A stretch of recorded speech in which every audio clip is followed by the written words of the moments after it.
What's good, people? It's about that time to randomly relate reverse rants, no hate. So, I watched this interview with Eddie Hearn, and I saw a smaller interview. It was a shorter interview, rather, with Oscar De La Hoya. And, I feel like this is something I want to talk about because people don't understand this. They really don't. Even when they watch videos, people form a dislike or hatred, and no matter what a person is saying, they don't see the value in it. They don't see the truth in it. You think that people just run a business and they don't understand how business works. When yet the ones that don't understand shit are the ones doing all the talking and trying to sum shit up to favor a fighter that they like when they're not looking at the reality of why these fighters are in the situation they're in. Eddie Hearn said some key things. De La Hoya said some things that work against him. Like De La Hoya, for example, made it clear that he'll only get Zepeda, in the big fights if he signs with him, right? So Zepeda, looking at him, look, Zepeda's a good fighter, but Zepeda is not like some major super elite fighter, okay? And so when you hear Eddie Hearn, now this is what I like, okay? This is what I like. Eddie Hearn says, flat out, Zepeda is not going to be like a legacy-defining fight for Shakur, but I think it's a good fight, right? And he says, he's talking about, he would love to sign Shakur. Now, he pretty much said, similar to what I was saying about Shakur Stevenson, like when you heard me say that Keyshawn Davis fight had more fireworks, right? It got a better reaction from the crowd and everything than Shakur fight did. That doesn't mean Keyshawn Davis beats Shakur. You understand what I'm saying? And what I'm saying about Shakur, people are sleeping on him and saying that they don't think he can beat this guy, that guy, because they don't like his fighting style. They're saying his style is boring. When I say either he's going to listen to what people are saying and try to find a way to be more exciting, or he's going to say, the hell with that, I'm going to fight the way I fight, right? Basically, for Eddie Hearn, even this guy Carrington, who has him and Shakur been going back and forth, he said pretty much the same shit that I said. Okay, anybody that understands boxing, they understand fighting, they know. You have to do what you're capable of. So if Shakur doesn't find a way to become more exciting for people, that means, no, I can't. My heart or my smart, whether it's something, my heart or my smarts, something won't let me do it because I don't feel safe. Okay, so I'm fighting my way where I feel more comfortable. And I'm not against that, okay? I'm just saying you got to take whatever comes with it. So whatever criticism people are going to have about his style, as long as he's winning, that's what matters. Here's the thing, though. The problem with his style is it's going to make people say, I don't want to see him fight. This is why he's trying to play this bad guy role, thinking that that's going to get him the attention to people starting to come to see him fight, even if they want to see him lose. The problem is, and Shakur don't get this, is he's turning people off. Shakur is attracting immature, ignorant people that's not going to spend a ticket to come watch him fight. Okay, that's what he's doing. So, yeah, he might go to Newark, and maybe, like I said, if the people can forget how boring they thought his last fight was because they were walking out leaving, right, a whole lot of people, he's doing disrespectful things. He's doing too much. See, Eddie Hearn, once again, says, I think he's doing a great job on Twitter. He's going at people. He says, but I think he needs to step back away from that. What I've been saying, these guys are promoting themselves the wrong way. They always think being an asshole is the way to get attention. This is the route because that's all they see. And these are the people that people like. They'll praise a Mike Perry for doing the same shit. They'll praise Conor McGregor or Tyson Fury. Whoever. Certain people can talk shit and get away with it, and they think that these guys are like, oh, he's so entertaining or whatever because they talk shit. Okay, but Shakur Stevenson, basically, one of the things about Mike Perry, he's like a wrecking ball type fighter. Conor McGregor is a wrecking ball type fighter. Shakur is a pure boxer. So bottom line is, the shit talking doesn't go with his aura and his fight style. So basically, they look at him like you understand? They don't want to really. They don't really rock with Shakur like that. This is what I'm saying. And for Eddie Hearn, when he says that basically you don't want to have too many fights. He's like, because he's talking about the difference between signing long-term deals and short-term deals. He's saying, which is factual, you get a long-term deal. And he said, I wouldn't even sign a long-term deal. He said, not even with me. If I was Shakur. He says this. And I've heard Eddie Hearn before, like when they were talking about signing Terrence Crawford. And he said, I'm not sure I can get him the fights that he needs, because the majority of these bigger fights, and that was pretty much when PBC was doing their thing and they had the majority of the welterweights. He was being honest about the shit. This is what people don't get. The fighters are the ones who get the flack.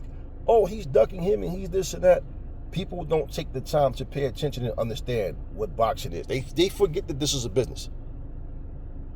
I think they really think like boxing, everything is just like professional wrestling. You just put some fake shit together, and no, this is a business, man.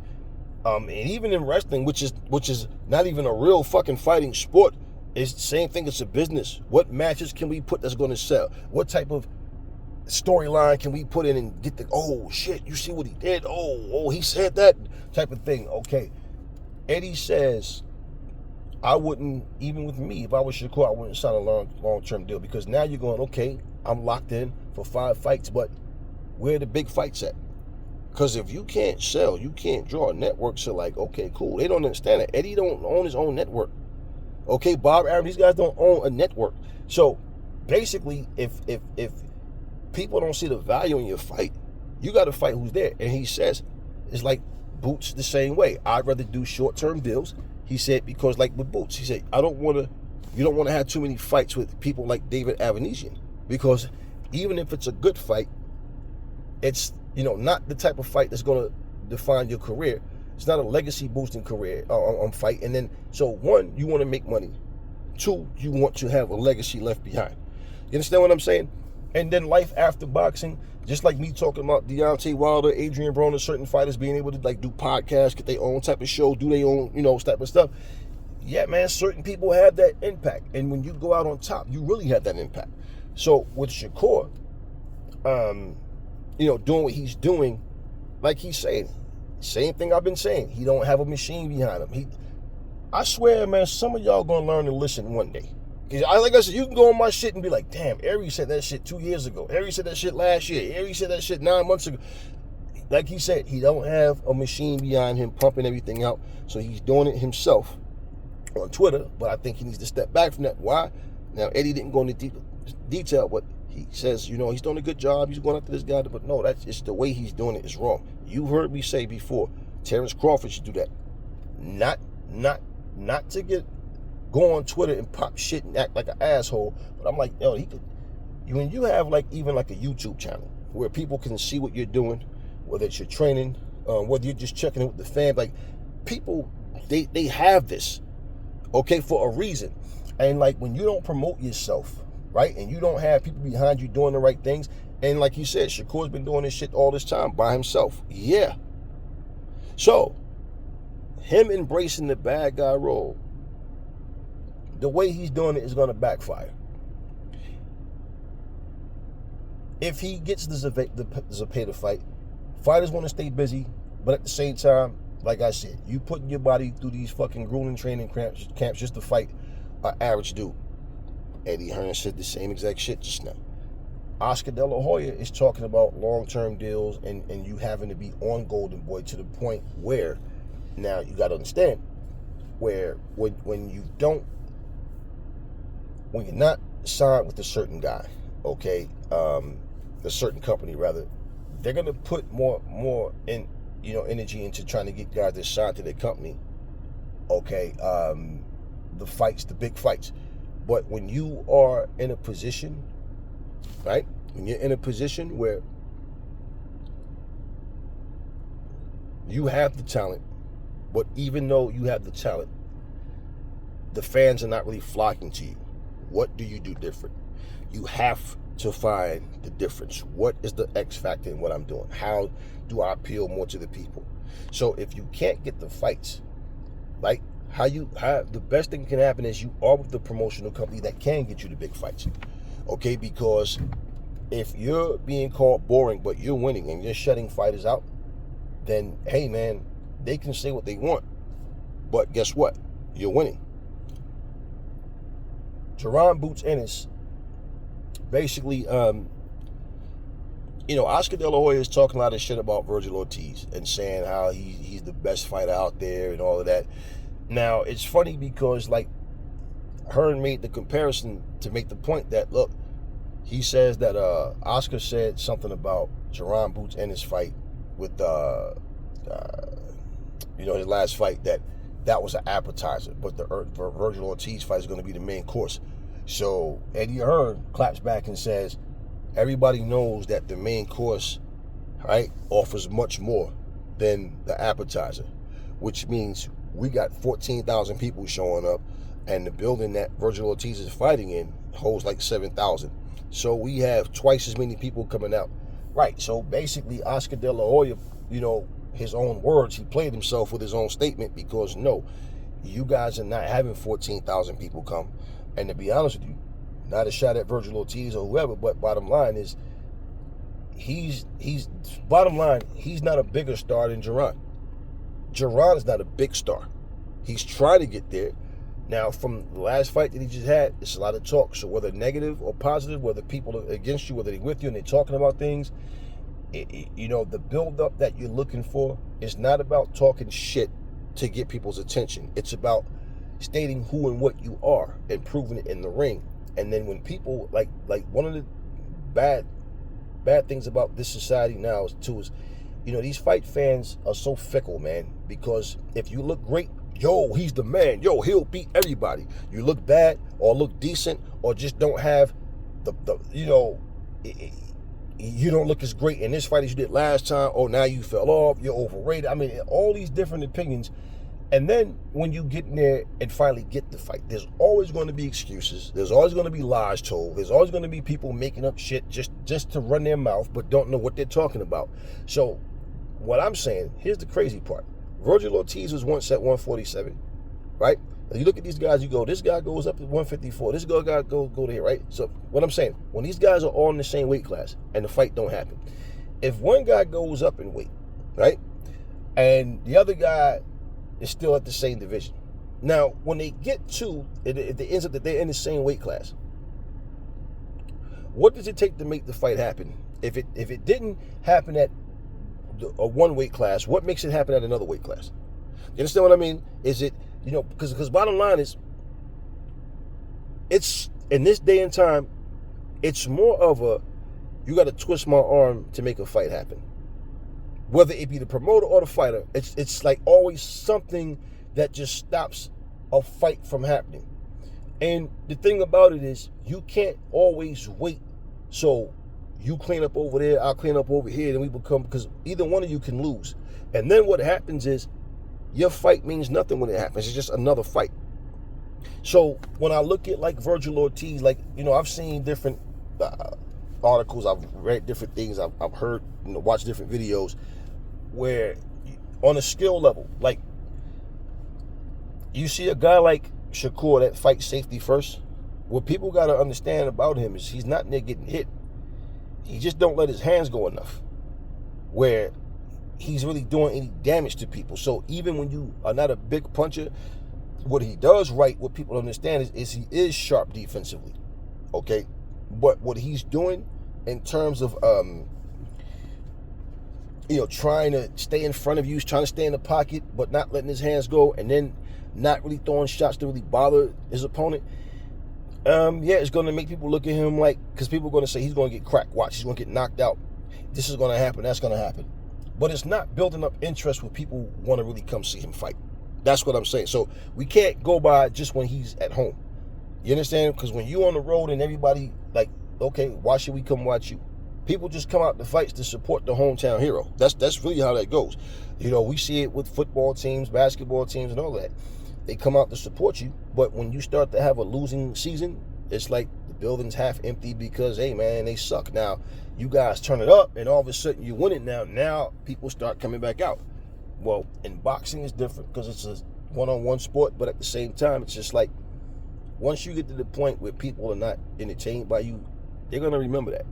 You always hear people talking about how you're only as good as your last performance. Well, this is what I'm saying. That's why I said he dominated. He won every round, but people were saying he's boring. So, you understand what I'm saying? How his approach is how his approach is. Now, we sit here now, and we're looking at Jaron Ennis and the fight that everybody wanted to see.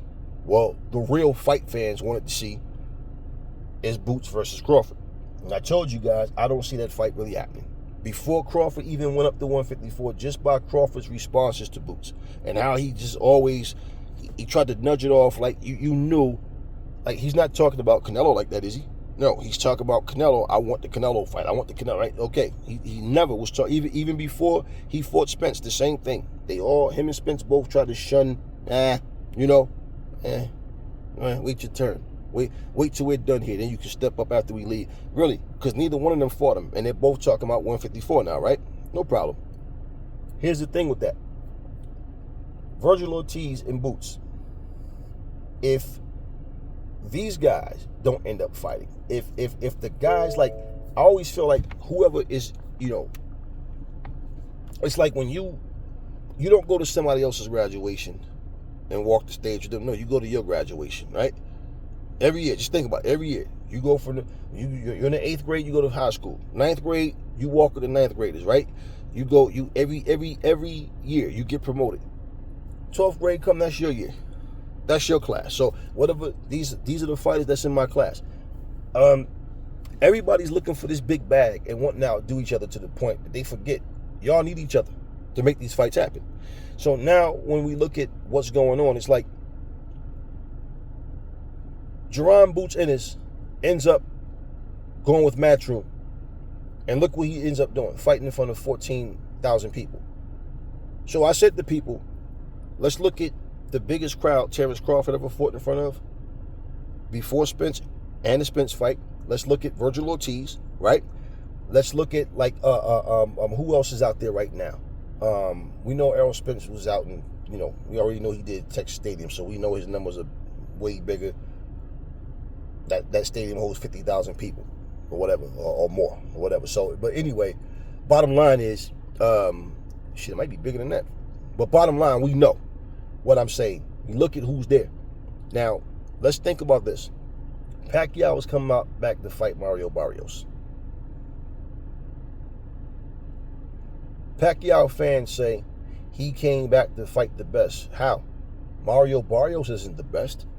This isn't a knock at Pacquiao. This is just the reality. He picked Mario Barrios because why? Mario Barrios is the same guy that lost, to the last person that Pacquiao beat in Keith Thurman. Lost to the same guy that he beat. So he beats up on Keith Thurman, who beats Mario Barrios, right? So Pacquiao comes back. Mario Barrios, basically people criticize Tank Davis for fighting him. But then they praise Keith Thurman like Keith Thurman did something big by beating him. Yeah, but Keith Thurman didn't fight for a long time. Okay, right, whatever. Pacquiao picked Mario Barrios for a reason. If Pacquiao beats Mario Barrios, right? If he does, and bottom line, the fight's going to be at 147. People are going to try to talk to Pacquiao and persuade him to fight Boots. Anybody say something stupid like, Boots waited for Pacquiao, stop it. Boots wasn't even around during Pacquiao's career, and Boots is a guy trying to prove himself. And if Pacquiao can come back and fight Barrios, and win, then he can fight Boots, okay? If Barrios beats Pacquiao, at some point, him and Boots will cross paths. That fight was talked about before, and then the fight wound up not happening or whatever. And at the end of the day, Barrios is not a big name, man. Okay? He's not some, Barrios is a guy who, the difference with him and Tank was coming up to a bigger weight class to fight a much bigger guy. Barrios have some skill, but he's okay. Okay? Barrios is not that dude, all right? He's not that guy. So, if Pacquiao beats him and he ends up fighting Boots, okay, the hypocrisy's going to be there, because even at Floyd's age, everybody keeps talking about Floyd should come back. Why is Floyd not too old to come back? He's 2 years older than Pacquiao. So even for Pacquiao to come back, you're going to hear shit like Pacquiao dared to be great, unlike Floyd, Pacquiao. Like all this, they always combine something that has nothing to do with one, has nothing to do with the other. People love doing that. But bottom line is, if Boots get a Pacquiao fight, if that actually happens, like he wins and then they end up having, you know, where Pacquiao ends up saying he wants to fight Boots, the elevation that Boots has, he just fought in front of 14,000 in Philly.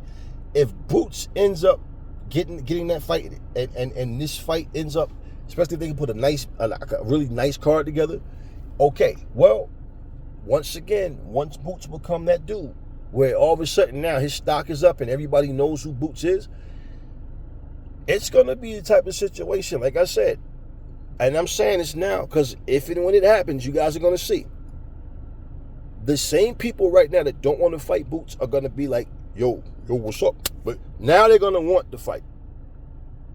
But at the same time, right, if his stock is bigger than theirs or just as big, well, if it's about legacy as well as the money, because it's always about money, then that means people will swallow their pride and go, nah, you know what, I'm not going to be greedy, 50-50, or whatever it may be. But when it comes down to it, you're going to end up seeing a situation, like I'm saying, where history repeats itself. And just like I said, how Pacquiao, it wasn't no big deal for him to fight Floyd. Talk to the managers and trainers decide. Like it was no big deal until he got knocked out by Marquez. That's just fucking facts. I don't give a fuck how much you hate Floyd, how much you love Pacquiao. That's just a fact. He never, ever will come out and just say, yes, I want the fight. I want to fight you, Floyd. No, it was always, like it was no big deal. Once he got knocked out, he could not stop saying Floyd Mayweather's name. You see history repeat itself, and we may see the same thing. The difference, what I look at, when I'm looking at Goldenboy and like the way Oscar and them operate, they have like a very old-fashioned way of doing shit, like an outdated way of how they do things. And even like when you hear Oscar talking about, oh, we should put a whole all-Mexican card together for Cinco de Mayo and stuff and this and that and all. Okay, cool, I get all of that. But when you look at just match cards in general, it's more of an ego thing where they'll talk about fighters like don't nobody even know a lot of who the fuck these fighters are, but you're speaking about them and then you're saying this guy versus this guy and all or whatever, but then people are going, okay, so wait, all right, now when you get past all the waving the flag and this is all from Mexico, right? The quality of the fights are what we're talking about. That's why when I'm listening to Oscar talk and him trying to get fighters into long-term deals, and then you look at who he has right now and how, like, who's really talking about Goldenboy fighters like that? You see what I'm saying? So it's like the ego of wanting to be able to say, I'm here doing this and Goldenboy is this and Goldenboy is that. MatchRoom is putting on solid fights, man. And the difference with Eddie too and Oscar is MatchRoom is putting on fights like every month. They have something going every month. And they keep it going. And Eddie always gives the positive energy to his fighters. He always, like the whole card, he goes through it. And he's always trying to look for the next project. While he's working on this one, we already working on the next project. That's one thing about MatchRoom. They always have fights going on. Why do you think Wilder jumped on that ship? Why do you think Jerron Boots Ennis jumped on that ship? So all of these fighters that want to go to MatchRoom, the point is being able to get the fights. And that's where people got to understand. If you don't sell, if people don't see you as exciting, they don't want to come see you, then they're not going to come see you. So hopefully, boxing as a whole, see, the Saudis, when they put a card on, we see what they're trying to do. But there's a lot of fighters out here, and we don't know exactly what's going to happen from month to month with all these fights. But we want to know as that people that really enjoy the sport of boxing, that we have quality fights to look forward to just for entertainment purposes. Like I said, this shit don't make or break me. I enjoy life. I have a beautiful life. So, but I look at these things, and when you listen to the promoters talk, see, it's not about, because y'all know, once again, I'm nobody's fan. But it's not about being no fan. It's not about I like him more than I. No, it's just the reality of the truth. What makes more sense? If you guys remember me talking about how when I first started writing music, and I didn't know shit about 16 bars or whatever, 8 bars. I didn't know nothing about none of that. I just knew I could write my ass off, and man, like my songs would be like 9-10 minutes long because every verse was like three minutes and some change, and I'm just killing it. And I had to learn how to, whatever. Now I understand 16 bars, this and that, and shorten it, and okay, cool. Where the hook comes in, all that stuff. Break beat, all right, cool, I got it now. Okay, I can learn all this shit. One thing, same thing, people, yo, Def Jam signed me to a fucking 5-album deal. How many fucking people got signed 4 or 5 album deals, and then all of a sudden you ain't heard nothing from them in over a decade and a half go by? This motherfucker still on Cash Money? What the fuck? What happened? Things don't happen the way you think they're going to, and people tell you enough to get you hooked, to get you psyched up. When I started to understand the business, I knew. I'm like, nah, I remember telling my partner, I said, man, listen, I ain't trying to fuck with no long-term deal. I'd rather do this shit independent. Yo, we got social media. We could fucking, get our shit out there. And this is when MySpace was popping. And people he didn't understand at the time. Then Little Flip, Soulja Boy, different people came with their shit. And I remember him going one day, yo, Aries, my bad, brother. I love you. Forgive me, man. I'm so damn sorry. I said, the fuck you do? And he said, nah, man. I remember when, the same shit this dude, Lil Flip, doing, Soulja Boy, and them, I remember you saying that shit. And my stupid ass sitting up here thinking you had to have a long deal and this and that and blah, blah, blah, whatever. And I'm like, whatever. It's water under a bridge now. It's what it is. Because of the time it went past, and he was like, yo, and this is what I'm saying. You sit back and you look, and you have to understand business. So the fighters, fighters talk shit too much a lot of times, and then people get sick of their mouth because they talk shit and they say all these things, but then they fight somebody else. When fighters is speaking like it's not necessary to fight certain guys, I don't respect when they do that shit when it's a top level dude. When you talking about a junk fight, I get it, because nobody wants to go through all that just to fight a lesser fighter. Like, you know what I'm saying? Like when you're trying to get the big fights. Instead of you dudes going on social media calling each other bitch ass niggas and all this childish goofy shit y'all do, why don't y'all start the, hey listen, so we gonna negotiate, right? Y'all gonna send a contract, or we're gonna send a contract, this, that, whatever. We're gonna go through the particulars, we're gonna go over this shit, we're gonna make this fight happen. Why don't you do it on start doing that shit on your platform instead of all the bullshit tweeting and shit talking? Why? Because one of the things I see, people are attracted to petty shit. So now there'll be no fucking debating why the fight's not happening, whose end it is. Because we can jump on there and like, no, I sent you the term sheet and the contract, right? You agreed to the money. Okay, so tell the people, what's the holdup? Because I'm waiting for you. We're ready. We're locked in. We're ready. We're waiting for you. Now, guess what? Now they can't lie. Now, only a fool are going to debate facts. Only a fool is going to try to argue, try to make excuses for this person, even though they're admitting what they're doing. This is what I would do. I don't need to go on fucking X and tell you how much of a bitch you are and blah, blah, blah, but then all of a sudden I don't want to fight. Or the fight don't happen and I'm not making any effort to make the fight.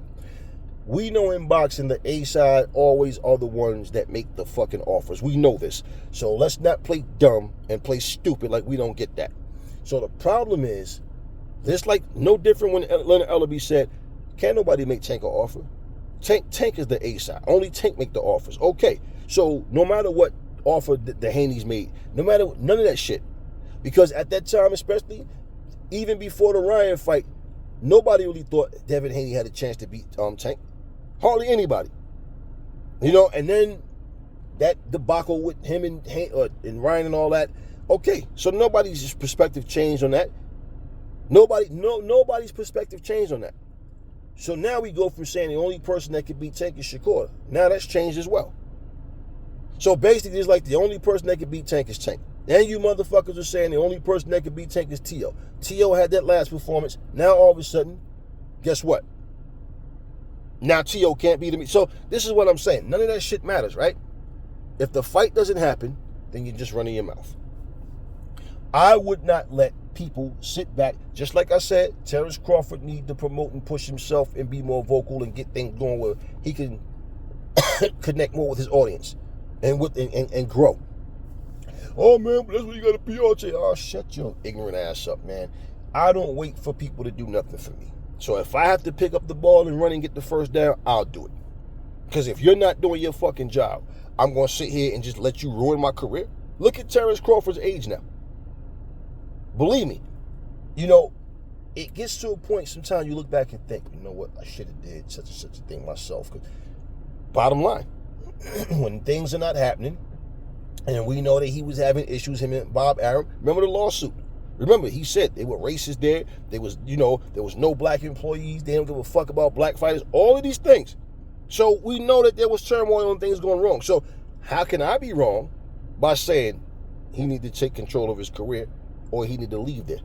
Because, and part of walking away would have been part of that. Now, every time these guys become free agents, you know what ended up happening? Oh, I don't have no balls. I can fight anybody. They always say that shit, right? You heard Devin Haney say that same thing. We heard Terrence Crawford say that same thing. Yet, Devin Haney was depending on, MatchRoom, Eddie Hearn, to get him a fight. I forget what the guy's name, but that fight didn't happen. And it was not a fight that anybody really cared about. But bottom line is, so yeah, you're a free agent. You have your own promotional company. So why can't you get the fight? And when you are a private, like you're a private contractor, basically, nobody has to bid on your shit. So at the end of the day, right? Okay. Now, Eddie, listen, I need a favor. You do me a solid. You see what I'm saying? Then this is what they end up doing. Terrence Crawford, I'm a free agent. I can do this and I can do that. Still trying to get a Canelo fight. Still can't lock in a big fight. And the fact that people know, and see, y'all don't think about this, because boxing is a business, it's a monopoly. The fact that people know that Terrence Crawford is trying to cash out, he don't want no more than 2 fucking fights. He made it crystal clear. He's just looking to fight against Canelo, Errol Spence, and that's it. That's what he said. So it's like, nah, ain't no demand for Crawford. Crawford's trying to make a demand because he's trying to get a big payday. We stall his ass out. He's only going to get older just like everybody else, right? Well, it's precious time that he can't get back. That shit works against you. You know what I'm saying? And we've been saying this shit for a lot of fighters. Once again, like I said, everybody was trying to get that fucking Canelo lottery ticket. Trying to stay undefeated. I don't want to lose because if I do, they don't want to admit that, but that's what it comes down to. Because if you lose, guess what? Now the big payday's not going to happen. I think that, and this is why I like Eddie Hearn. When you look at him, Eddie Hearn is always in front of a fucking camera promoting the next event. He's always in front of a camera promoting his fighters, promoting the next event, talking nothing but solid positivity about the event, his fighters. He back his fighters up. He speak highly of them. That's what you do. I mean, man, look at that bullshit Ryan Garcia and De La Hoya was doing. Look at all this bullshit that was going on between Tank and Floyd and all this. And now, think about it. All of a sudden now, you see how Leonard Ellaby talks about Tank Davis now? He worshiped the ground he walks on now, right? Yeah. Okay. Well, guess what? At the end of the day, Tank Davis, no different from anybody else. He needs quality fights. People jumping on the bandwagon and rah Tank. Yeah, okay. But if you end up fighting guys where there's no reason for you to not fight the top dudes, it's going to be the same exact thing. And then this shit's going to become stagnated. Boxing is going to be, I don't give a fuck about streaming platforms and all that. The fact of the matter is, if the product is weak and you don't give people, the fans, a reason to keep watching, new fans to start watching, what happens to the sport of boxing? And we have to keep depending on the Saudis to put a good card together. Yet, you have all these different promotions, all these different companies, but we got to depend on the Saudis. Meanwhile, on the other hand, you got the misfits doing what they're doing. And then I seen an interview with Mike Tyson. Mike Tyson basically said he has no interest in fighting Jake Paul no more. I told you guys, I don't believe that Jake Paul and Mike Tyson ever was going to fight. At no point in time, I think Mike Tyson's name was used. They paid him well because they traveled and did things. I don't believe none of that shit. People, but why would somebody go through it? Man, no, fuck that. We don't even, you know how fighters, when they get an injury, they always want to post it and show everybody. We don't even know what happened with Mike Tyson. We know we know what it was said. Well, we don't know what the fuck, like we ain't seen no photos. We ain't seen nothing about, we don't even know what the fuck. If an injury is authentic, you know, people make it known. They talk about whatever. I don't care what he said happened. I don't think that fight was ever going to happen. I don't think the fight ever should have happened. I believe Jake Paul and Mike agreed. They used Mike Tyson's name, used him as the driving force to you know, for this fight to sell. Everybody thought they was going to see something special. Can Mike turn the clock back? And then all of a sudden, Mike gets injured. As it gets right close to the fight, then all of a sudden, I watched bare knuckle fighting, and I saw Jack Perry say, "There's nobody left for me." After his last fight a couple of months ago, he goes, "There's nobody. I've beaten everybody. There's like nobody left here for me. I mean, I guess I got to go into boxing or something or whatever." And the next thing I know, Mike Perry's the replacement for Mike Tyson. Just like that. And I'm like, okay. Somebody controversial, somebody that's always in some kind of trouble. You know, you see their face, you know, outside of what they doing. You see their face more on camera doing much of nothing than you do see them in the ring, right? So Mike Perry comes up.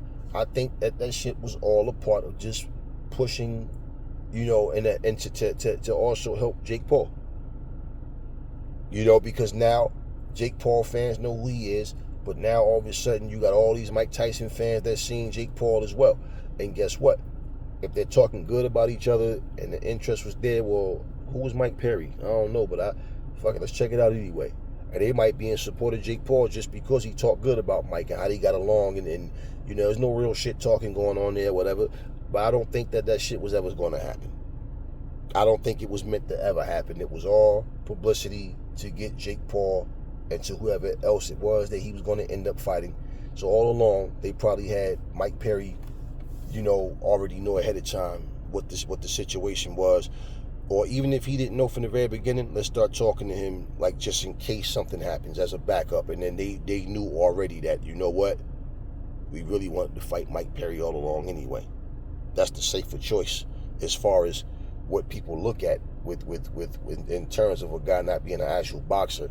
Okay, Mike Perry basically is an MMA guy that started to do bare knuckle fighting or whatever, and I don't really follow him like that, but I do know who he is. I've seen him in both.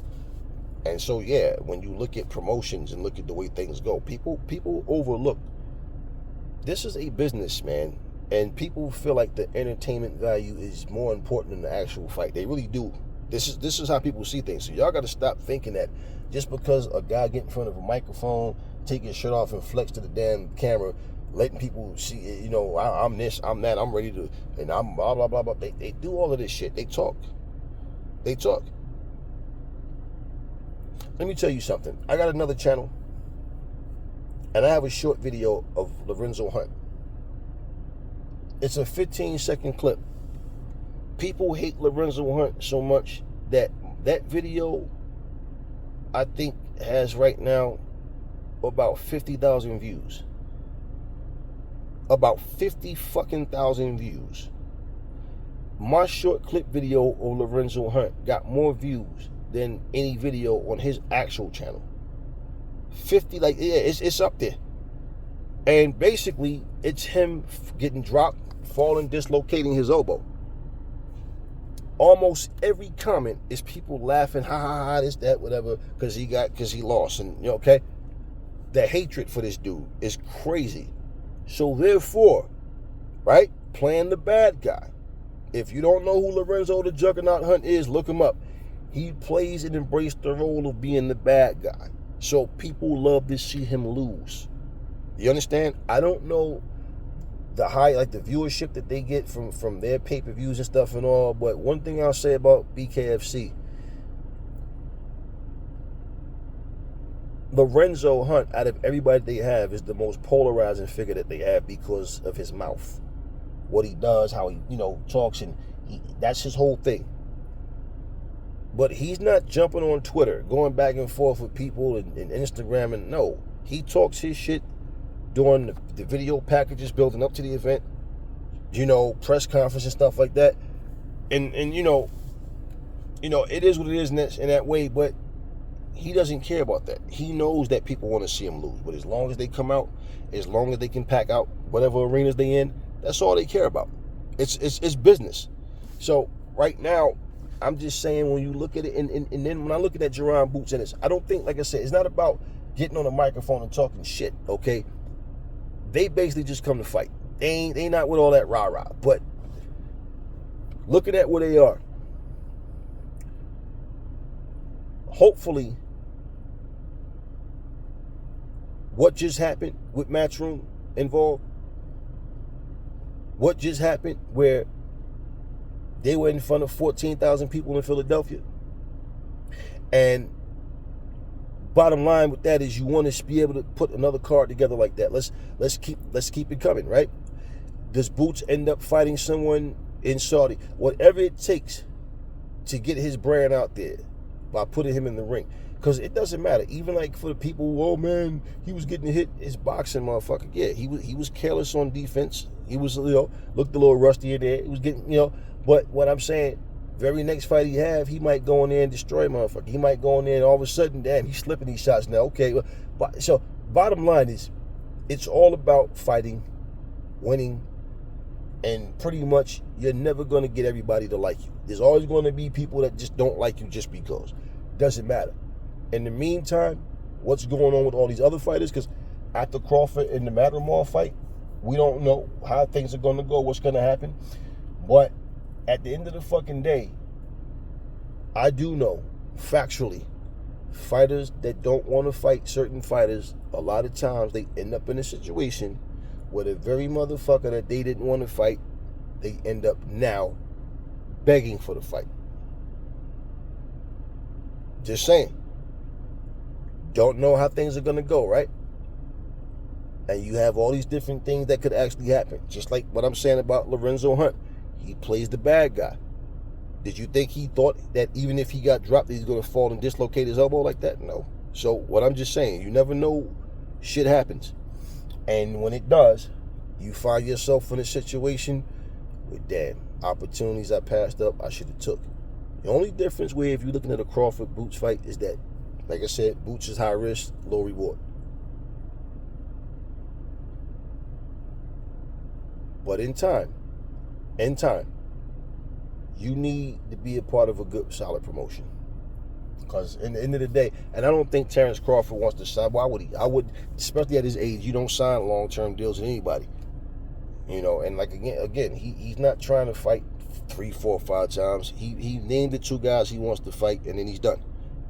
Therefore, these next guys that's, behind him age-wise, Jerron and Virgil and all these guys, they got to do what they have to do. And the problem with the sport of boxing is the fucking greedy promoters, these scary promoters scared that their fucking Goldenboy is going to get beat. Then you got these fucking fans, these idiotic fanboys that don't understand that these fights need to happen. It's healthy for the fucking sport, not your stupid ego or your lack of understanding business. And this is why I say, if you guys were businessmen, whatever you own would fucking flop in one day. You guys have no common sense and don't know how business works. It's like saying we have the most delicious pizza in the world. We just opened this restaurant, but fuck that. We not selling y'all nothing. Like, I'm telling you, you bragging off how good your food is, but y'all just not selling it. Is that helping you? You think people gonna stick around? I can't wait for you to finally. No, fuck it. We're gonna go eat somewhere else, and that's just the way it goes. Every year you have conversations because something happened in boxing where you have a bunch of content creators and different people, different boxing personalities telling you why boxing is in the state it's in and why boxing is so fucked up, and you hear it all the time. And you know what people don't understand is because the same okie doke shit keeps happening.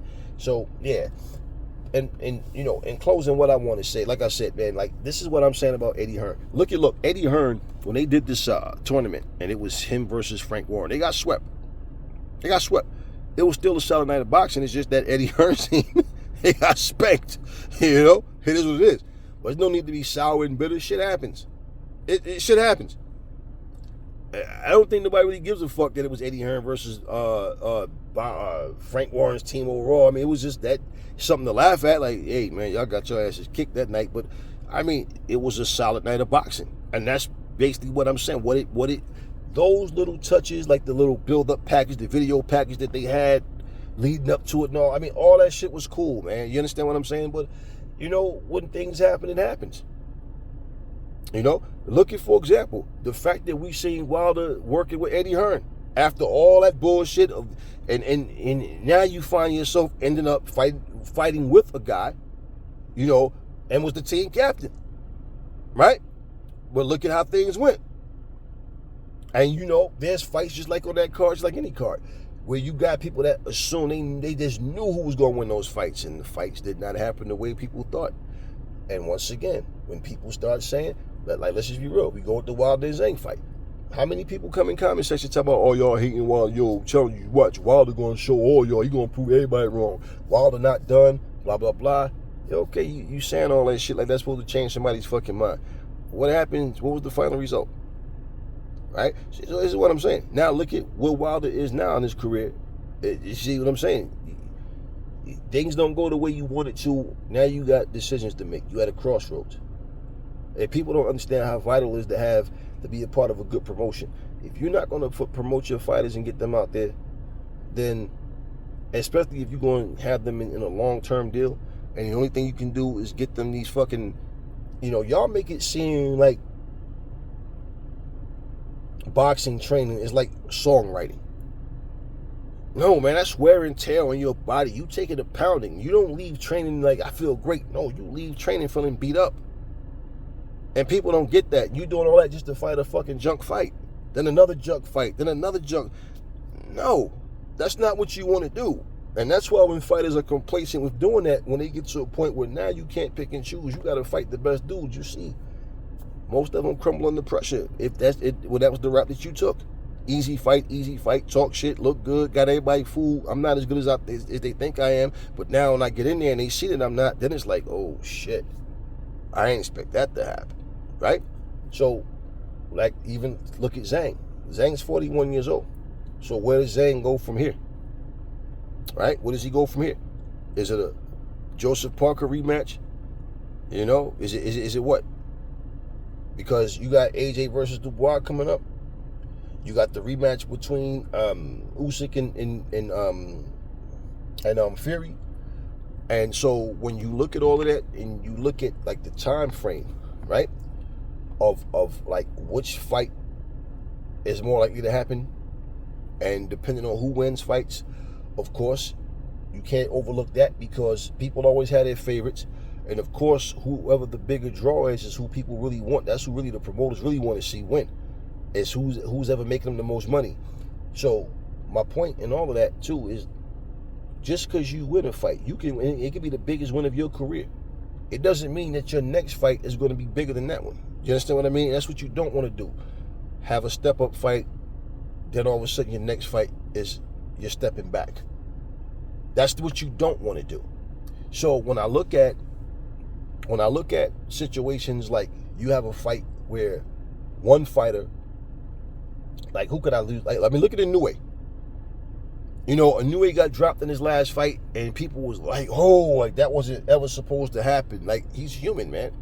He got up, and then he took the guy out. He destroyed him, and that's what happens. But you see, what I'm saying is, people was pretty much talking like Inoue couldn't lose, like he was invincible, like he wasn't human.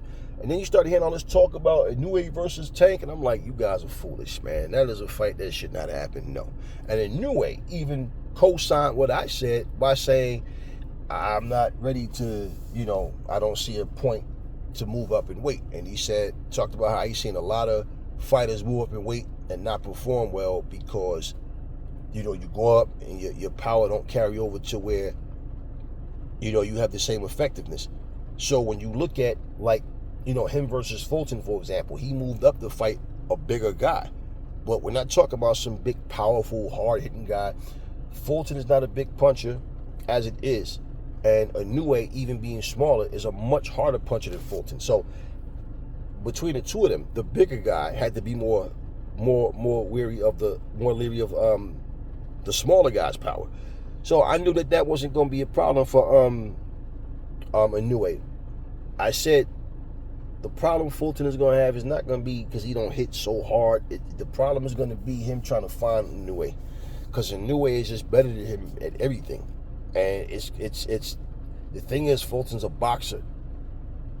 Inoue's a boxer puncher, but he's a boxer that can punch. Like, you got your boxer, your pure boxer, your boxer puncher, and you have your boxer that can punch. People say, what's the difference with a boxer puncher? The difference is, if he has to go in the pure boxing mode, he can. The thing is, he can punch, which means he can hurt you either way. Whereas a boxer puncher boxes, but they look for the knockout regardless. Boxer punchers, that's Holyfield. That's guys that I can box, but I'm looking for the knockout. I'm not here to try to outbox you on that. Larry Holmes was a pure boxer, but Larry Holmes is putting everything on his shots. But Larry Holmes, if this dude ain't falling, he could go in the pure boxing mode. You see what I'm saying? So it's a difference. A boxer puncher is looking to knock you out, even though he can box, but he want to strategically set it up. Okay, whereas a boxer that can punch, like Sugar Ray, was a boxer that can punch. Because Sugar Ray, we call him a boxer puncher, but he is a boxer that can punch. So Sugar Ray, and he understands, he knows when he got you. So he knows when to turn it up, so he can do both. This is what I'm saying. So when Fulton lost, first thing come out of people's mouth, oh, he's a bum. He said, no, he's not a bum. No, he was never overrated. He's just not on the same level as Inoue. Inoue's just that much better. Problem is, everybody in Inoue fights, right? Now, it's only a problem if it's a problem to Inoue. Let me say that. The thing is, let me put it that way. There's nobody that Inoue fights that has a big name. So he's a big fish in a small pond. So this is where people think he has to go up in weight. And it's like, no, it's not that he has to go up in weight. He just has to understand, he can, or he can stay where he is. And just understand, I fight, I'm good, I'm making money, and pretty much, I might not have no superstar names in this division with me, but guess what? It is what it is. And unless he gets to a point where I want more money, I want more recognition, unless he does that, then that's when he's going to have to make changes, whether it's going up in weight or like people talk about him traveling more, fighting outside of Japan. Yeah, of course. Of course, if that's what he wants.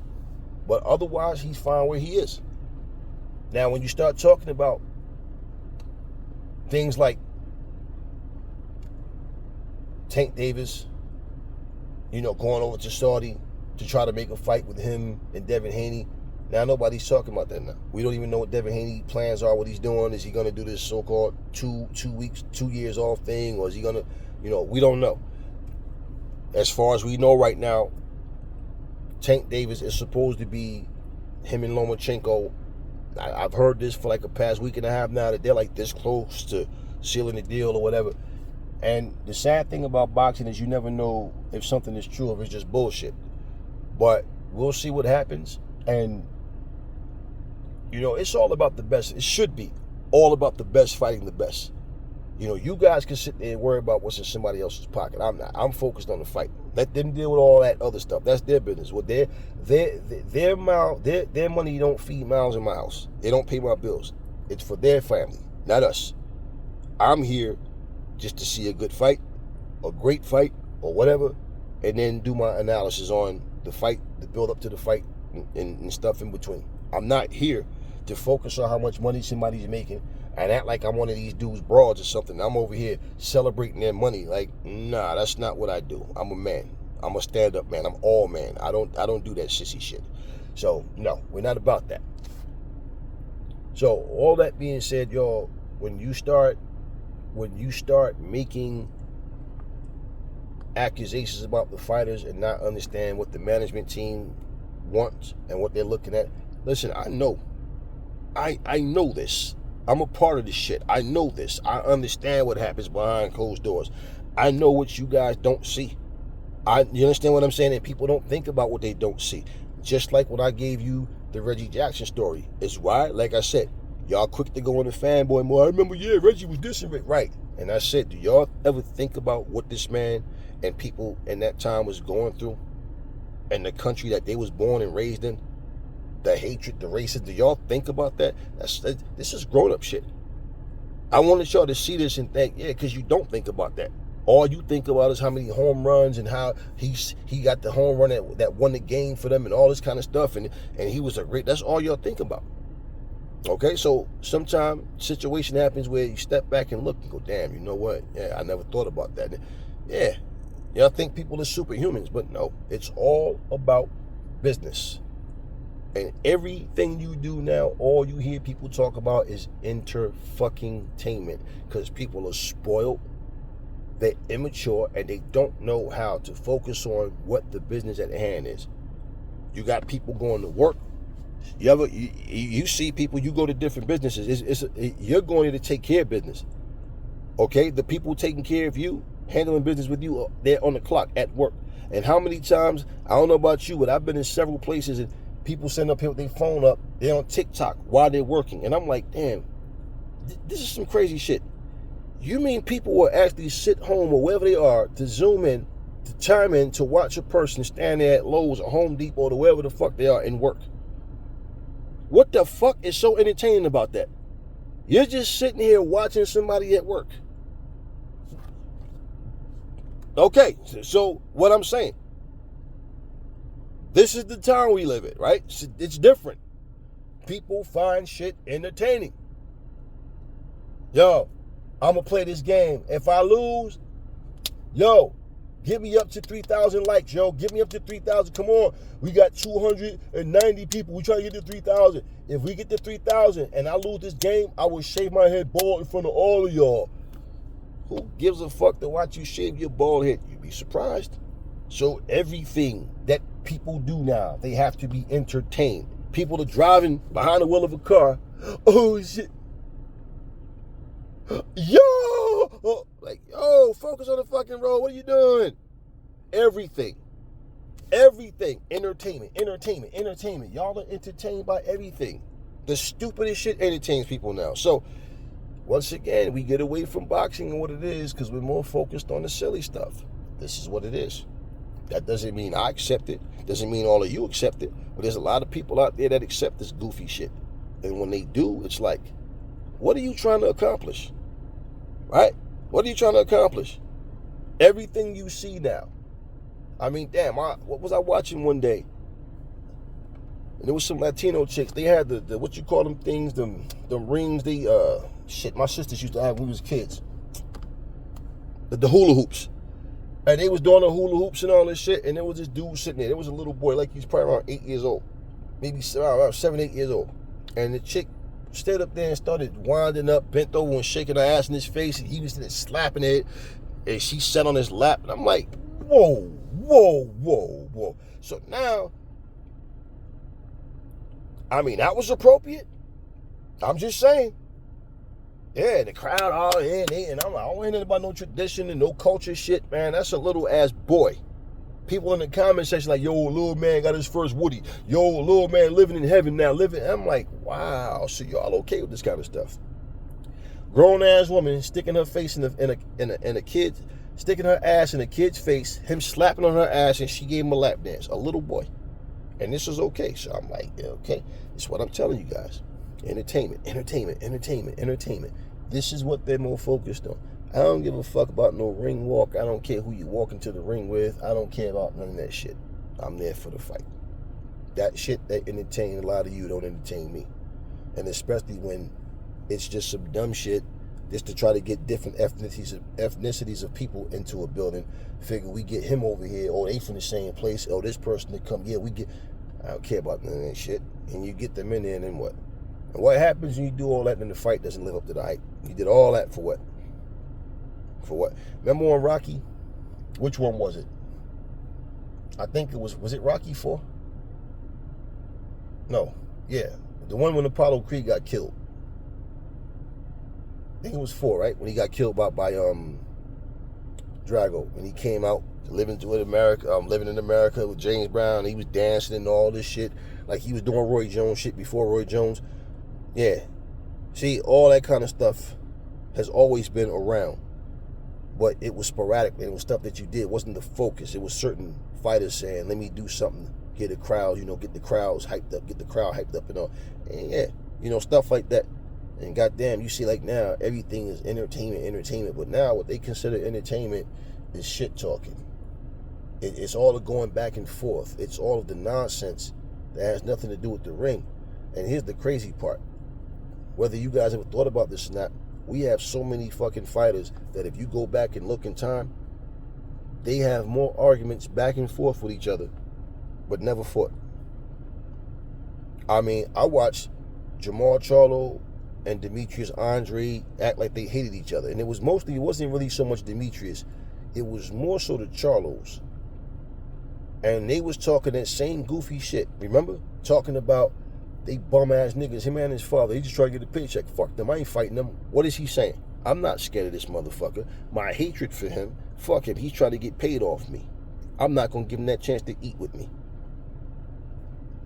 I don't know their financial situation. I don't need to. But look at where they both are right now. You understand what I'm saying? So you get to the point in life, especially when you start going to divorces and all that, and you got kids, or you better believe she taking half.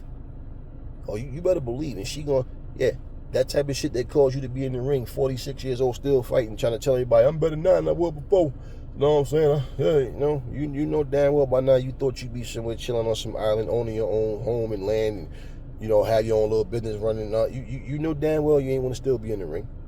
So, yeah. And then all of a sudden, come to find out Demetrius Andre and Charlo was on the phone every day. So I guess they put their bullshit differences aside. And then all of a sudden they on the phone chilling, talking. And remember, he was like, nah, fuck that. We gonna make the fight happen. We gonna do this. Remember all that? Whatever happened? Nothing. Demetrius Andre fucked around, waiting, couldn't get the fights he wanted. Every time you saw him, it was just another fight. And then when he finally got in there with David Benavidez, David too big, too strong, too good. Demetrius Andre not strong enough, couldn't had to throw punches, had to pull him from behind his back. Everything. He tried to do everything he could. Flat-footed now, slower, not as sharp as he used to be. That works against him. I don't know what he got paid. It's not my business. But we haven't seen him in the ring since. I haven't even seen an interview with him since. So I don't know if he wants to continue to fight or if he decides to call it the night. But see, he never got the Charlo fight. He never got the Canelo fight. You understand what I mean? So his biggest fight was against David Benavidez, and it came at a time where basically I feel like this, right? Demetrius was never the biggest puncher anyway, and I always told people that. They was always talking about when he would fight, the thought of him fighting Jamal Charlo. I said I think Charlo beats him anyway, but the one thing I always said was people kept talking about how hard. I'm like, yo, Demetrius Andre can box. He was a lot slicker and sharper. When he fought Benavidez, you didn't see the head movement, the foot. Well, you didn't see none of that. The footwork, none of that. You didn't see any of that shit. It wasn't there anymore. Time waits for nobody. So, as far as him fighting Charlo, I think he loses. But at the same time, what I'm saying is, and it wasn't his fault. It was Charlo that was basically kept. He flat out shut him out. Jamal undefeated. Looked good in his last fight after not fighting for 2 years, still came back and won. Hasn't been back in the ring since then, dealing with personal shit. Jamel, personal shit. Them both coming on social media, and I'm like, y'all need to keep y'all family, personal stuff, out of everybody else's ears and out of their eyesight. They don't need to know what's going on. Y'all brothers, y'all family, right? Let that shit go. And this is what happens when I'm saying. People think that to promote themselves means I have to play the bad guy, I have to do a bunch of ignorant shit or get personal, let everybody know what's going on with my family, in a way where you're basically putting people in a position of, you're showing weakness for one, and your personal family, like that's like, come on, like look at the mess between Deontay Wilder and his brother. You understand what I'm saying to you? And so, once again, here goes somebody talk about being a man of God and all that, and, screwing your brother, girlfriend, and all this kind of goofy stuff that goes on. So now, on your way out, people are less concerned about what you did in the ring and more focused on your personal business, to where, you see what I'm saying? Everybody see the desperation. The majority do. Don't get fooled by people. It's like I used to tell people when we was doing music. I'm not focused on the people like cheering for us that know us. Because when we get on the road and start traveling, people don't know us. All right? We got to put a product together. We give it to them. It's undeniable. We're going to have the majority of that fan, of that crowd, feeling what we're doing. And I had people around me that didn't understand that shit. They wasn't business minded. They just thought they were egotistical. They go up there on stage, this bullshit. And I'm like, nah, I can't. I'm loyal to these dudes, and I was loyal to a fault, to be honest with you. They didn't understand presence, stage presence. They didn't understand how to put on a show. They thought coming up there, grabbing their dick, pointing at their brain, screw face, hunch over, all this. And I'm like, bro, y'all don't know how stupid y'all look up there, man. And I had to do something one night where I performed solo. And they were like, yeah. I said, nah, fuck this. I'll talk to y'all about this shit later. I said, when y'all go up there, y'all gonna do this, that, whatever. I'm doing solo. I explain this to y'all later, but I'm gonna prove a point to y'all tonight. And I got a standing ovation. And when I talked to them, it was like that dead silence in the car. Then all of a sudden, yo, Aries, what? Yo, my bad, yo. Damn, yo. And this is what I'm saying. You can either go along with the bullshit, or you can see things for what it is. And so, yeah, I mean, come on, y'all. Like, look at this shit, man. Look at this shit. It ain't about, I'm not, yeah, I'm pro MatchRoom. I'm anti this and that. I'm not hard of none of that shit. I just enjoy boxing, but I just appreciate the way MatchRoom is standing on business. It's just that simple. It's just that simple.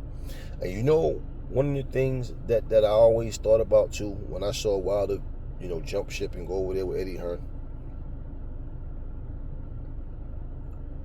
If any time Wilder ever thought in his mind he wanted to upstage Anthony Joshua, when he was the team captain for Team Hearn, team for MatchRoom, well, that's the time he should have tried to show his ass to do the best he could, right? And then when people hear me say that and go, yeah, but he tried his best. You're right, I agree. Exactly. And his best wasn't good enough against another top level guy. That's exactly my point. So now, when he go back and think of all the shit, and who knows, listen, I don't expect Wilder to, unless he wants to send a message to people, not to embarrass himself, but to send a message to people to wake people up.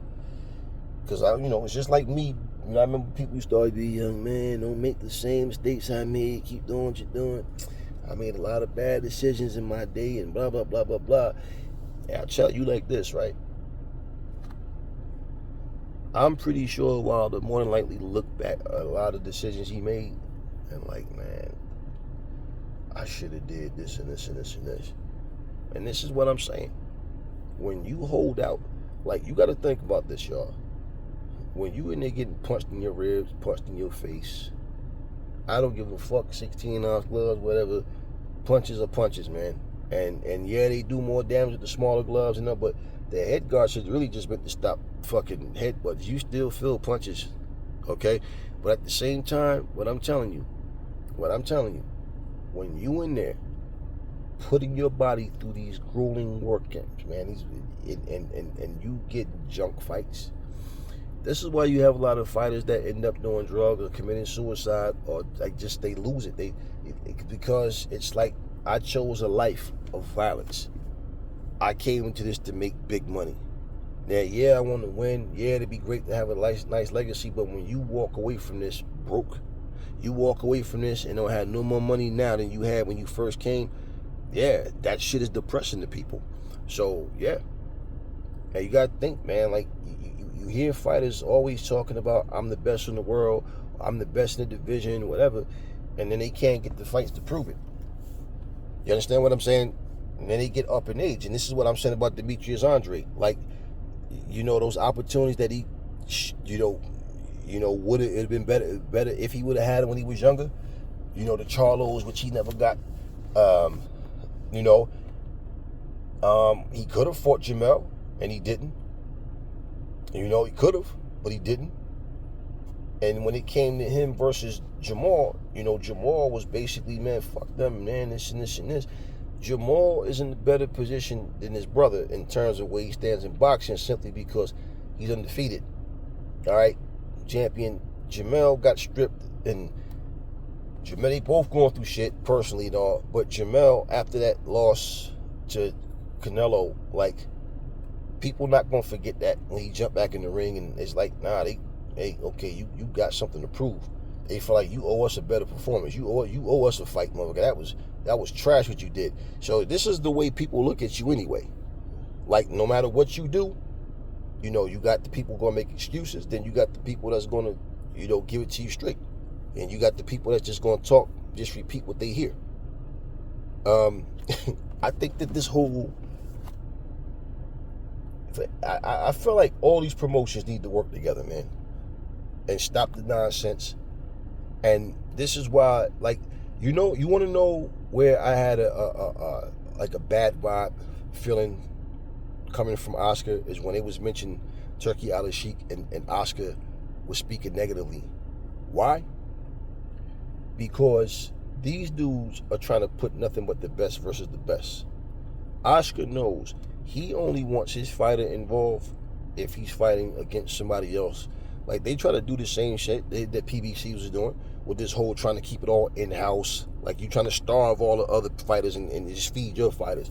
So, I mean, that's why I said, is it any different when Floyd and them is talking about they want you to be money team, whatever, versus the same thing? All these people are all trying to do the same thing. And with the exception of people, like, so with all this inter-promotional shit, it's like, hey, it's boxing, man. What are y'all doing? And the fighters, like fools, are sitting back there like, yo, you know, I'm just trying to eat. I'm trying to get that bag. I'm trying to get to that bag. And that's all you hear. They're more focused on who they walk into the ring with, who gonna walk them out to the ring, you know, what outfit they gonna wear, you know, what rap video they gonna be in next, and all. They more concerned about all of that stuff, more so than the boxing itself. So, you know, look at, for example, like we said, Keyshawn Davis fight had more fireworks than Shakur's, right? But did you hear that lame-ass, weak-ass reception he got after he won the fight? So you see the point, what I'm telling you, is like your star power has to be matched by another person that has just as much star power, you know, at least right there on the level with you, for the fans to really get into the fight itself. Otherwise, they just there to see that one fighter. But again, you know, if you're looking at even for Canelo, he's getting older, so like his star power isn't what it was, but he's still, by far, him and AJ still are the top two with popularity. And when you look at like the fact that when there's no more Canelo, when there's no more AJ, I don't know who you can look at right now and say that person. I mean, Tank is still there, don't get it twisted. He's, you know, but what I'm saying is, like, there's no clear he's that guy.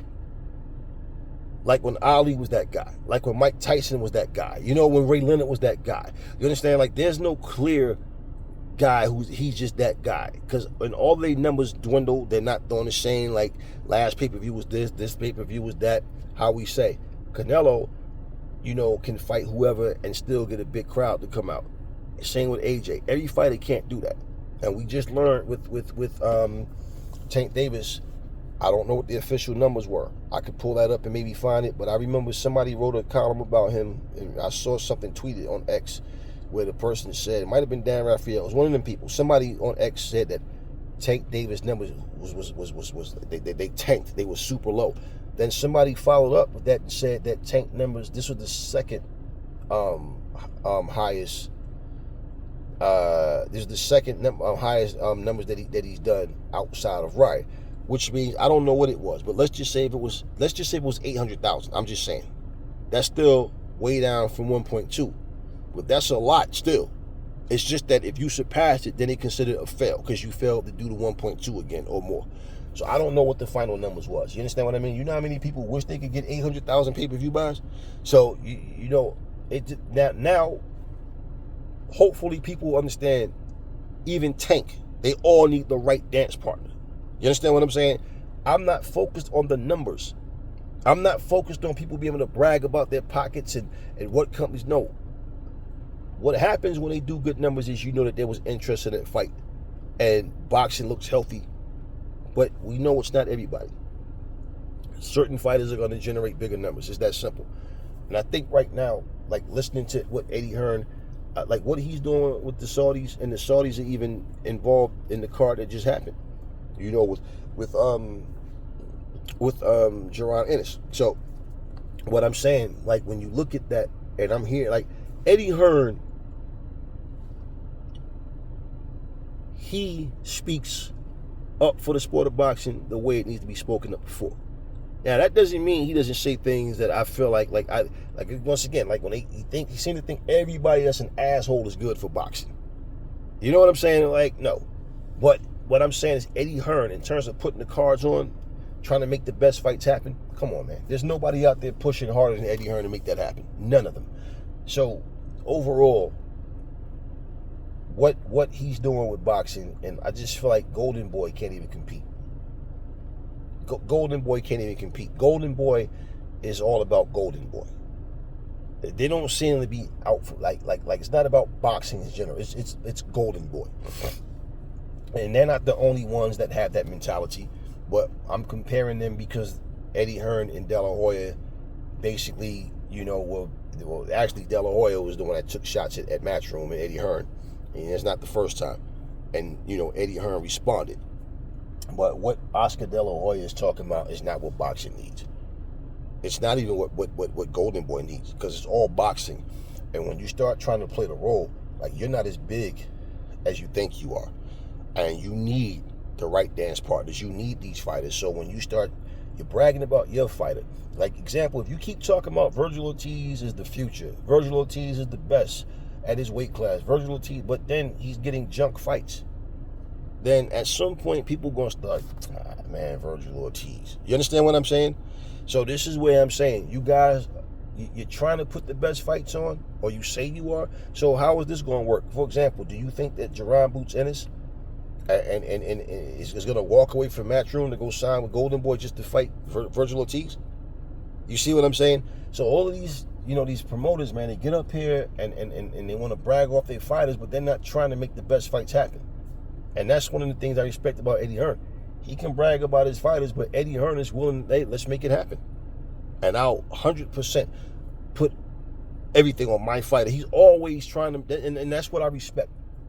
And this is where I'm saying that old fucking fashion mentality that, and I'm not talking about the Ali, the Ray Leonard, or the Ray Robinson era, the Larry Horn. I ain't talking about that. I'm talking about this 2000 shit since they started this whole, I'm the A side, I take the lion's share, and you take what I give you, and I'm this and that, or no fight and all. Ever since that bullshit started, it just became a thing of, I don't even give a fuck about my legacy. I don't care if we ever fight. I'm about that bag. And I've seen Tank Davis falling into that mindset of he don't care as long as he's making that money. Why do I care if I fight him or him if I'm making the same money? Because I'm that dude, so I can make 15 million fighting this C-level dude or this A-level dude. It don't matter. I'm still making my money. Both of them dudes I'm fighting ain't making close to what I got. They need me. That type of mentality. But hey, man, listen. Frank Martin is a good fighter. Can't shit on him. He lost, but he tried, and he's a good fighter, and he showed that. Okay, we knew that beforehand, but going in there and winning was, you know, hey, man, nobody thought that was going to be easy. But you had other people that, well, you did have people saying Frank Martin was going to beat him. It wasn't even going to be close. He's going to do this and that. And I'm like, okay, yeah, sounds good. We'll see. Sounds good. But, you know, he done made Ryan quit. You know, he done went in there and got rid of Raleigh or whatever. You know, and so if he's going to fight Lomachenko, which, like, you know, after I do this video, I'm about to go inside and look and see if I can see anything up about them. I've seen videos of them training. You know, just pretty much, I mean, nothing real intense, but just, you know, training. I don't hear Lomachenko or Tank saying anything, and it's best that they don't until it's finalized, just in case something don't go right. You know, so once everybody know that the fight is actually going to happen, I know everybody feel like, okay, cool. Now we got that fight. But until then, the last word that I had is that the fight is on. But these promotions need to get together. They need to make these best fights happen. They need to stop with all this ego shit. And, boxing, unfortunately it's not. But if boxing was under one umbrella, it would be so much better. Yeah, man. It really would. And that's the sad part. I mean, on one way it helps a lot of fighters, but on the other way it hurts a lot of fighters. And the top stars are always going to be the ones that come first. And people don't understand that. The entire undercard get paid by the very top. You understand what I'm saying? They don't understand it. So this is why when these people are talking about, canceling a fight, then the whole card gets canceled. But then if the fighter don't cancel it, like look at Ryan and Devin. Devin could have been like, nah, fuck that. You didn't honor your contract. And he could have said, fuck it. Fight's off. You understand what I'm saying? And then people would have been talking their shit, oh, he's scared of Ryan, blah, blah, blah, whatever. But he could have did that, But at the same time, it's like, let's go. Now, what happened, happened. But yeah, it's a lot people don't think about, man. But I did a poll where I asked, I put the different companies up with who they think is doing the best at promoting. And by far, MatchRoom, it wasn't even close. MatchRoom blew everybody out the water. Did it right here on this channel. And I still feel the same way. I agree. It's like you got to look at who's doing what and what the intentions are. Man, look, we here to fight and win. We're not, like you always hear Keith Thurman saying, I ain't afraid to lose my O, right? And people got to understand that. If you're worried about losing, right, the possibility is there. And of course you want to win. But if you're worried about losing, you can't talk shit and run your mouth just to end up not fighting the very best people. And you guys can remember Deontay Wilder saying, I show y'all over and over again what I can do. And you look, what I always say, yeah, Wilder, against those subpar opponents, we want to see you do this against top-level dudes. And then I tell everybody, Wilder's going to lose when he step up and he's going to look bad. Then it happens, and somehow y'all always have some type of argument as to what really happened. Like, oh, okay, so something happened I don't know about. Okay, right, I got you. Man, it's just a wild coincidence that all the top-level dudes, I told you, he's going to lose. Just like when with Zhang, I said, listen, I know what the game plans that I have in my head. You never know what a fighter's going to do come fight night, right? Who did I pick to win? Zhang. By knockout. Everybody said Zhang by knockout. The ones who picked Wilder said Wilder by knockout, right? But they said Wilder take him in the deep waters, then knock him out. When we looked at Zhang versus Parker, his gas tank was what was in question, right? It didn't go past 4, right? You knocked him out in the 4th, right? Whatever. But bottom line, 4th or 5th, whatever it was, bottom line is, my whole point with Wilder is, Wilder has always been a fighter that the majority of his fights, his best way, like him, as far as him fighting lower tier guys, okay, whatever, but as far as him fighting a top level guy, he's not going to outbox anybody. It's either he's going to knock you out or he's going to get knocked out or lose a decision. He got that draw with Fury where you look at his resume and look at who he's fought. And this is what I'm saying. Now, I can't say if Wilder had been promoted better that Wilder would have became smarter and decided to take his training more serious to understand he needed to add on. I don't think it would have changed his attitude. He's very proud, very stubborn and set in his ways. Because he always, like I said, always talk about what apply to other fighters don't apply to me. All that, okay. So, that had to do promotion. But, Wilder has so much hype behind him of people thinking that just nobody can step to his right hand or whatever.